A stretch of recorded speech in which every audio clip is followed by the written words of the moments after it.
Para nadie es un secreto que en nuestro endeble sistema de justicia se presentan fallos monumentales, pero lo acontecido con el caso del expresidente Uribe no tiene precedente alguno. Y es que escuchando todo el fin de semana diferentes entrevistas a juristas y penalistas de grueso calibre que tal vez saben más que usted o mi persona, he podido establecer con total contundencia que el total de derechos que se le violaron al expresidente Uribe fueron innumerables. Y ahora no me cabe la menor duda que todo esto fue el resultado de un plan macabro montado por Juan Manuel Santos, las FARC e Iván Cepeda con la complicidad del cartel de la toga de la Corte Suprema de Justicia. Y es que después de haberse conocido la decisión del fiscal encargado Gabriel Jaimes acerca de este proceso, con absoluto descaro este señor Iván Cepeda anunció que demandará al fiscal por haber aplicado la ley como la debió de haber aplicado la Corte Suprema desde un principio. Pero para no extenderme más, mejor escuchemos la disertación y el resumen más claro del abogado y exministro de Justicia Rafael Nieto, la cual entregó este fin de semana a un medio de comunicación y en la que explica de una mejor forma por qué este caso nunca debió de haber existido en un sistema de justicia serio. Escuchemos.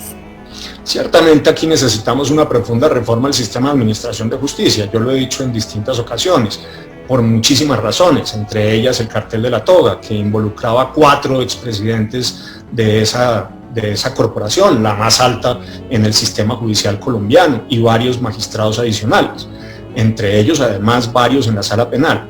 Pero más allá de la discusión sobre la reforma de la justicia, déjeme hacer un conjunto de afirmaciones claras sobre lo que dice Cepeda.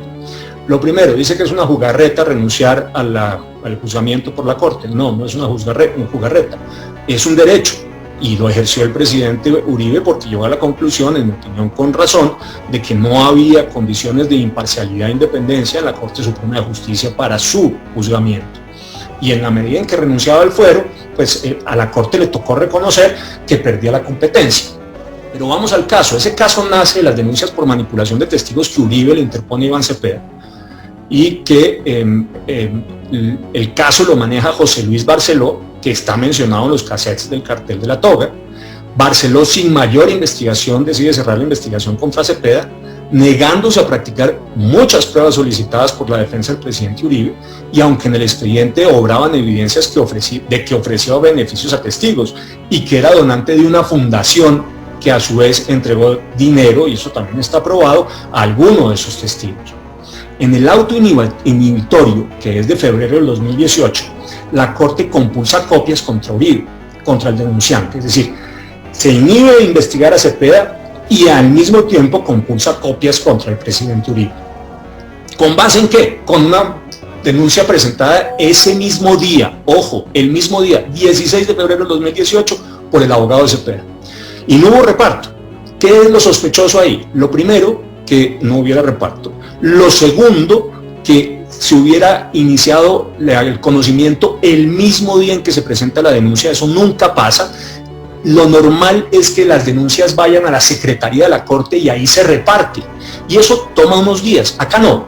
La denuncia se presenta por parte del abogado el mismo día y ese mismo día se asigna la competencia en la Corte. Sin reparto. ¿Sabe quién tiene la competencia sin reparto? Barceló. Barceló se asigna a sí mismo la competencia. Además de la sospechosa celeridad, única en la historia, la violación al principio de imparcialidad es evidente. No podía conocer la denuncia contra Uribe el mismo magistrado que había compulsado copias contra él. Eso no tenía ningún sentido.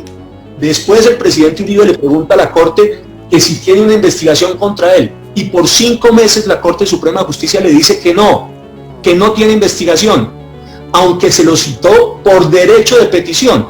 El argumento que ha dado Barceló no solamente es estúpido, sino mentiroso. Dice que no informó del proceso porque era contra persona indeterminada.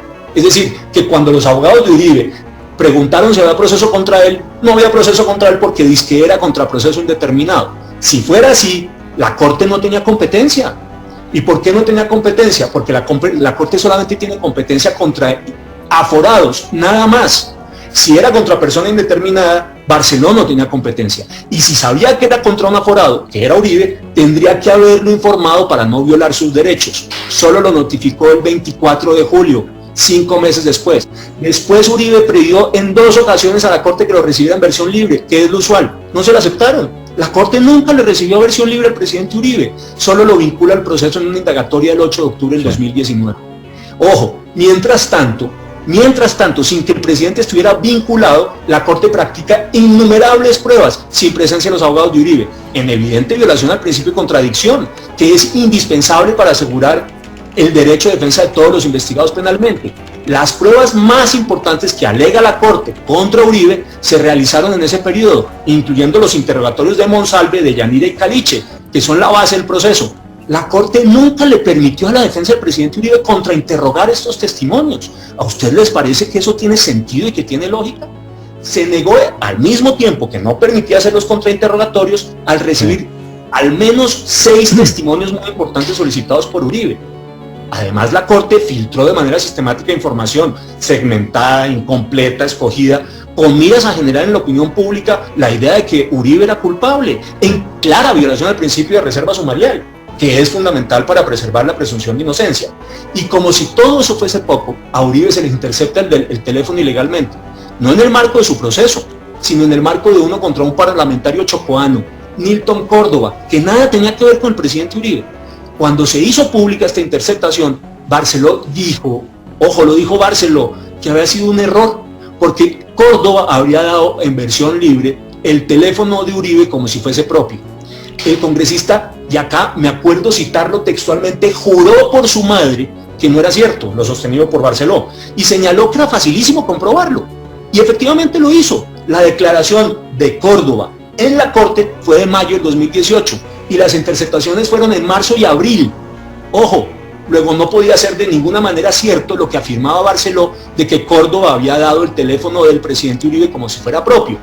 Pero más aún, la Corte sabía desde antes de la interceptación que el celular era de Uribe, porque se lo dijeron a Movistar y en un oficio los mismos investigadores de la Corte se lo dijeron a la Corte. Después Óscar Álvarez, el funcionario que pidieron que hiciera la intervención, dijo públicamente que le informó a la Corte que ese teléfono que habían dicho que era de Milton Córdoba no era de Córdoba sino del presidente Uribe. Eso fue una chuzada vulgar y escandalosa. Cuando usted se siente y mira este conjunto largo de violaciones a los derechos y libertades del presidente Uribe, entiende perfectamente por qué el presidente renunció a su fuero buscando que no lo juzgaran en la Corte, porque en la Corte no tenía ninguna garantía y le habían violado una y otra vez esos derechos. ¿Qué es lo que hace Jaimes? Jaimes lo que hace es empezar a mirar qué dijo Monsalve, qué dijo de Yanira, qué dijo Caliche, que son los testimonios base del proceso de la Corte, en los que no hubo contrainterrogatorio, y empezar a verificar si efectivamente ahí lo que se dijo es verdad o no. Practicar los testimonios que había pedido la defensa del presidente Uribe y que no le permitieron en la Corte Suprema de Justicia, y hacer todo un ejercicio cerrado de investigación de lo que no hizo la Corte, que él sí tenía que hacer, y llegar a una conclusión. Pero como evidentemente esto tumba la intención de Cepeda, de un sector de la Corte y de Montealegre de generarle responsabilidad al presidente Uribe, pues por supuesto están saliendo ahora a decir que es que el fiscal Jaimes está prevaricando. Que presenten las denuncias y no solamente lo digan, porque cuando presenten las denuncias por prevaricato, se les puede presentar a ellos una denuncia por falsa denuncia, y ahí sí se meten entre un lío. Yo les puedo asegurar a ustedes que ahora lo están diciendo, pero que difícilmente van a presentar esas denuncias.